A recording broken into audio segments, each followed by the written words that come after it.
Hello and welcome, and thank you for taking the time to listen to this short presentation. My name is Tori Barkowski.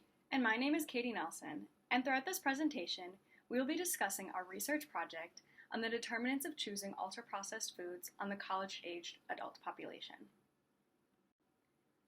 Personal decisions regarding food and drink consumption are quite complex. Increased consumption of ultra-processed foods and takeaway and fast food consumption in adults has been recorded in recent decades. Using the NOVA classification system, ultra-processed foods include highly convenient and ready-to-consume and near-imperishable foods, desirable and hyper-palatable foods for consumers, and highly profitable goods for manufacturers due to lower costs and higher shelf lives. Examples of foods categorized as ultra-processed include snacks, drinks, and ready-made meals. Poor food choices are particularly concerning for the college-aged adult because they are forming food habits that may follow them for the rest of their lives. The impact of these life course events and experiences are displayed and modeled in research, which introduces the dynamic interaction of food choice decisions that lead to food behaviors. For instance, cultural ideals, personal factors, resources and availability, social factors, present context, and a personal system are believed to play a role in our decision-making process when determining the foods and drinks we ingest. Therefore, college students, like us, are an intriguing population for dietary interventions, making research on the reasons for their food choices critical. The purpose of this research project is to discover the determinants of choosing ultra-processed food in the college-aged adult population. The results of this study will allow researchers to design more informed dietary interventions. Understanding why people choose to eat ultra-processed foods clarifies what changes, whether individual or systemic, are effective in decreasing the consumption of these foods. The design of our survey included the collecting of convenient samples from college-age students invited via email to fill out an online questionnaire. Participants were eligible for this study if they were college students between the ages of 18 and 25 years old. 161 students answered this survey, and again, thank you so much to those who took the time to do so. This survey was designed using the 15 categorized motivations from the Eating Motivation Survey and the 9 factors identified in the Food Choice Questionnaire. Each survey question asked for a reason within one of these broad categories.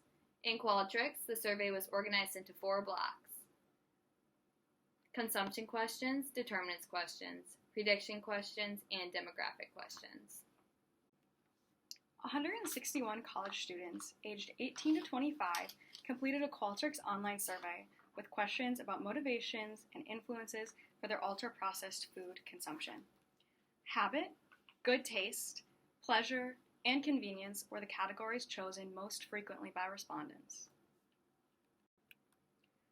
The 10 most common reasons for choosing ultra-processed foods were enjoyment, appearance, taste, smell, familiarity, ease and quickness in preparation, hunger satisfaction, availability, and price.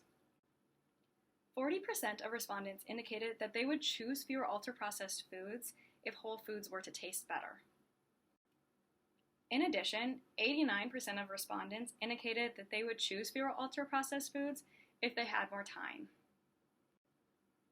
76% of respondents also indicated that if they had more money, they would still eat fewer ultra-processed foods. So in conclusion, in the college-aged adult population, convenience, taste, and pleasure align with previous research as top determinants for food choices regardless of whether food is processed. The food choice determinants for ultra-processed foods identified in this research can guide interventions and nutrition education for health and disease prevention to promote alternatives to ultra-processed foods considering these reasons for choosing them. Health behavior interventions to reduce the intake of ultra-processed foods should target the habit, taste, pleasure, and convenience determinants, which were the top ones as noted earlier, to include instructions on how to make time for food, including simple preparation utilizing whole foods, and target habits that incorporate time-saving and tasty recipes. Food choices are complex and multidimensional and dependent upon many different situational, social, economic, and cultural factors. Further studies using these scales and discerning correlations between answers are suggested to advance understanding ultra-processed food choice determinants.